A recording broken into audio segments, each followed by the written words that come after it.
வணக்கம். விஎஸ் ஜோதிடம். இந்த ஜோதிட சேனலில் சிம்ம ராசி சித்திரை மாத ராசி பலன்கள் 2026 சிம்ம ராசிக்காரர்களுக்கு சித்திரை மாதத்தில் கிரகங்கள் மாற்றங்களால் பலன்கள் எப்படி இருக்கப் போகிறது என்பதை சிறு விளக்கமாக பார்ப்பதுதான் இந்த பதிவு. சிம்ம ராசி சூரிய பகவான் ஆட்சி அமைக்கின்ற ராஜகுணமுள்ள ஒரு ராசி. ராஜகுணம் என்றால் எத்தனை பெரிய பகைவர்களாகவும் சரி, எதிரிகளாக இருந்தாலும் சரி, அவர்களை உங்களுடைய கட்டுப்பாட்டில் உங்களுக்கு கீழ்ப்படிந்து நடக்க வைப்பதில் மிகப்பெரிய சக்தி படைத்த ஒரு ராசி. அது மட்டுமல்ல, சிம்ம ராசிக்காரர்களுடைய குணாதிசயங்களை பார்த்தா மற்றவர்களை அடக்கி ஆளுவது மட்டுமல்ல, உங்களுக்கு நல்லவர்களாகவும் உங்களை மதிக்கின்றவர்களாகவும் இருந்தால் அவர்களை உங்களை விட உயரமான இடத்தில் வைத்து பார்ப்பதில் உங்களுக்கு நிகர் நீங்கள் மட்டும்தான். சிம்மராசிக்காரர்களுக்கு ராஜகுணம் இருக்குன்னு சொல்வாங்க. ராஜகுணம் என்றால் நல்லவர்களை காப்பாற்றுவதும் கெட்டவர்களை அழிக்கக்கூடிய மாபெரும் ஆற்றல் சிம்ம ராசி ஆன உங்களுக்கு நிறைய இருக்கும். இத்தகையான குண நலன்களை கொண்ட உங்களுக்கு சித்திரை மாதத்தில் கிரகங்கள் எத்தகையான பலன்களை தரப்போகிறது என்பதை அறிந்து கொள்வதற்கு முன்பதாக சந்திராஷ்டம தினங்கள். சந்திரன் ஒரு ராசிக்கு 8ஆம் இடத்தில் சஞ்சாரம் செய்யக்கூடிய 2.25 நாட்கள் சந்திராஷ்டம தினங்கள். இந்த 2.25 நாட்களில் புதிதாக எதையும் செய்யாமல், வெளியூர் பிரயாணமாக இருந்தால் தள்ளி வைப்பது, புதிதாக தொழில் வியாபாரம் ஆரம்பிக்காமல் இருப்பது, ஏற்கனவே செய்துக்கிட்டு இருக்கிற வேலையில் பெருசாக பிரச்சனை கிடையாது. புதுசாக ஏதாவது செய்யக்கூடிய சூழ்நிலையில் இருந்தால் அதை இந்த சந்திராஷ்டம தினங்களில் 2.25 நாட்களை கடந்து அதற்கு பிறகு செய்வது உத்தம பலன்களை தரும். யாரிடமாவது கொடுக்கல் வாங்கலில் கட்டாயமாக ஈடுபடக்கூடாது. யாருக்கும் முன்ஜாமீன் கொடுக்கக்கூடாது. வண்டி வாகனங்களில் வேகமாக செல்லக்கூடாது. இதை தவிர்த்தால் பெரிதளவு பாதகத்தில் இருந்து உங்களை காப்பாற்றி கொள்ளலாம். சரி, சந்திராஷ்டமி தினங்களை பார்க்கலாம். வருகின்ற 12ஆம் தேதி 5ஆம் மாதம் 2026 சித்திரை மாதம் 29ஆம் தேதி செவ்வாய்க்கிழமை மாலை 3:12 மீன ராசியில் சந்திர பகவான் சஞ்சாரம் செய்யக்கூடிய நாட்கள் சந்திராஷ்டம தினங்கள். சந்திராஷ்டம தினங்களிலிருந்து விடுபடக்கூடிய நாட்களாக 14/5/2026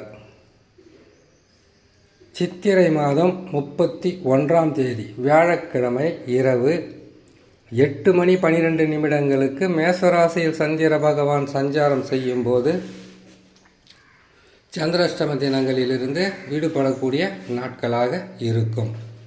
இம்மாதத்தில் கிரகங்கள் அமர்ந்து தருகின்ற பலன்களை பார்க்கலாம்.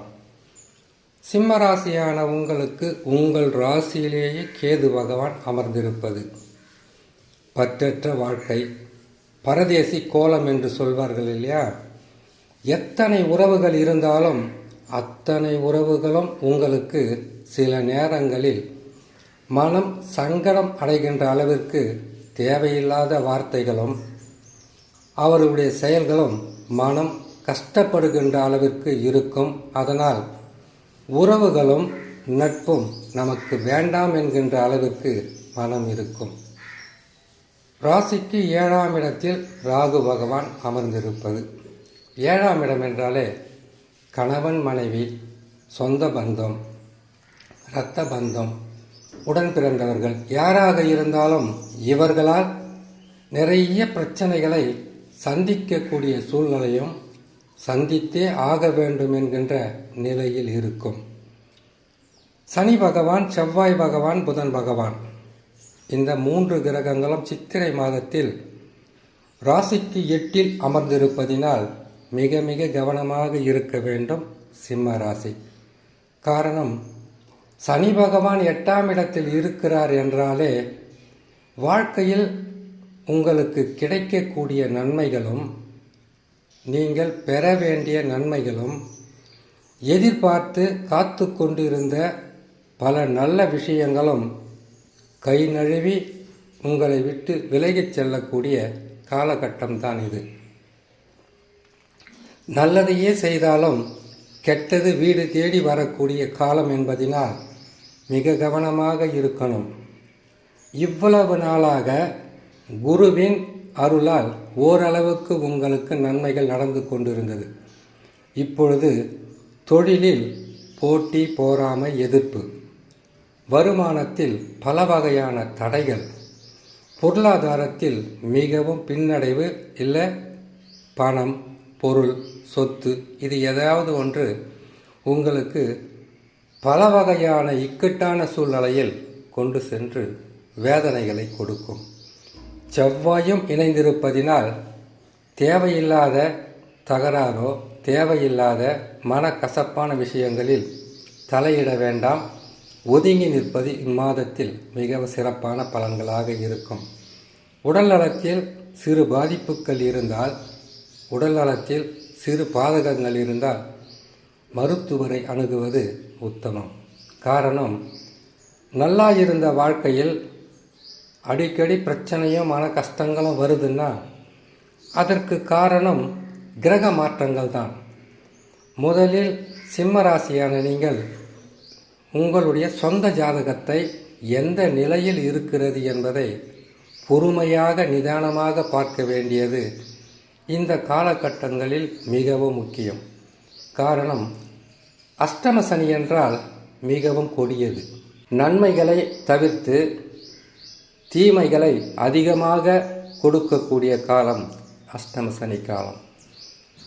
அது வயதுக்கு தக்கவாறு நடக்கும். சிறு வயதில் இருந்தால் ஒரு பாதகமும், படிக்கிற பிள்ளைகளாக இருந்தால் அதில் ஒரு பாதகமும், திருமண வயதில் இருந்தால் அது ஒரு பாதகமும், திருமணமாகி குடும்பத்துடன் இருந்தால் மிகப்பெரிய பாதகத்தையும் தரக்கூடிய காலகட்டம். அது மட்டுமல்ல, குடும்பத்திலும் சரி, வேலை செய்கின்ற இடத்திலும் சரி, எடுக்கின்ற முயற்சிகளிலும் சரி, இப்பொழுது நன்மைகள் என்பது உடனுக்குடனாக கிடைக்காது. போராட்டங்கள் அதிகரிக்கும், மன கஷ்டங்கள் அதிகரிக்கும்.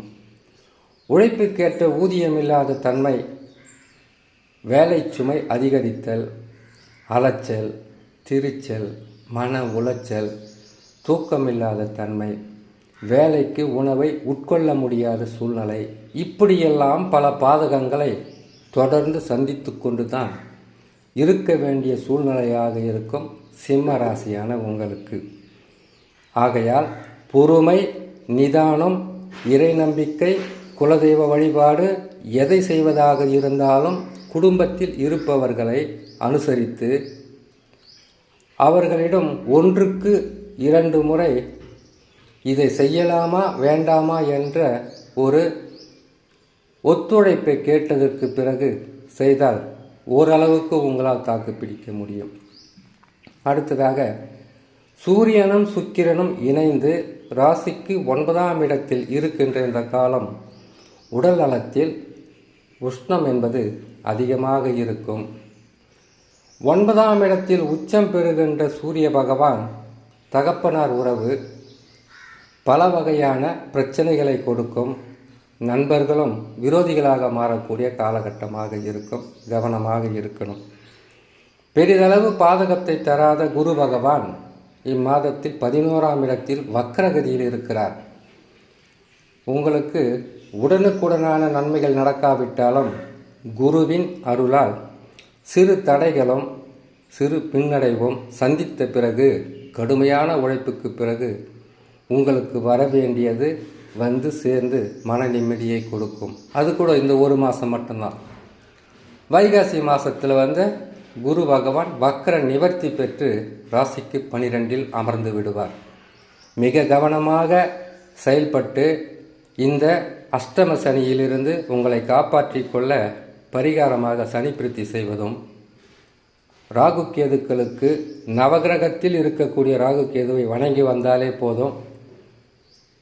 சிறிய பாதகமாக இருந்தாலும் பொறுமையாக சிந்தித்து செயல்பட்டால் சிம்ம ராசியான உங்களுக்கு பாதகங்களை வராமல் தடுத்து கொள்ளலாம் என்று சொல்லி இன்னொரு நல்ல பதிவில் உங்களை நான் சந்திக்கிறேன். நன்றி, வணக்கம்.